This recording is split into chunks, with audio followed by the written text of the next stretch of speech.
بسم الله الرحمن الرحیم. په بریکوټ شنګردار کې یو حادثه مخې ته راله چې یو پلین کوچ بکسه گاډی چې دی هغه پېښور ته تلو، ورسره د وږو یوه ګاډۍ چې هغه هم په خپل روډ په مومنټ باندې روانه وه چې د هغې د حادثې سره د وږو کم ګاډۍ والا و هغه هسپتال کې حالات ډېر چې دي زیات نازک دي او ویلی کېږي اوس تازه اطلاع راله چې هغه ایکسپایر شوی دی، باډي په هسپتال کې پرته ده. د وږو ګاډۍ ګورئ، دا یو غریب کس و چې هغه د خپل وږو د ګاډۍ سره روان و، ځان له یې دا وږي خرڅول او تاسو ته دغه کم بکسه ګاډی چې دی هغه هم ښیو چې هغه تاسو زموږ په سکرین باندې وګورئ.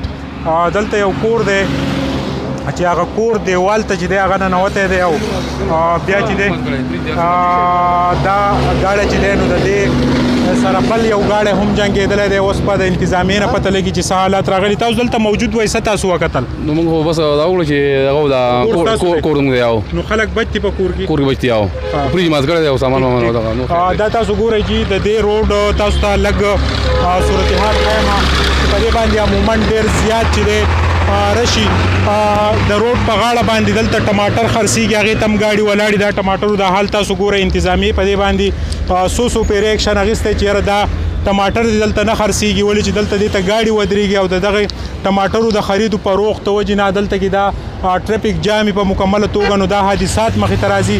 اسسټنټ کمشنر بریکوټ په دې باندې یو پیرې اکشن اخیستی او خو بیا د دې ټماټرو خریدو په روغ سټارټ شو. نو دغه وجه دا چې قیمتي ځانونه چې دي په هغې کې دغه کېږي. دا راته ووایه چې دلته دا ټماټر خرڅېږي ځای په ځای، نو تاسو دې ته ګورئ چې دا معمول حادثات د دې نه راځي.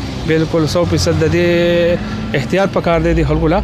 بل د ګاډي د شواهد ته تاسو وګورئ، لکه ګاډی د دومره په سپیډ کې را روان و، ما په خپل په دې سترګو ولیدو چې ما د اکسیډنټ نه مخکې ما خدای خیر خو د دې شاته بیک سایډ تاسو وګورئ، دا شاته ټیر سره لګېدلی دی.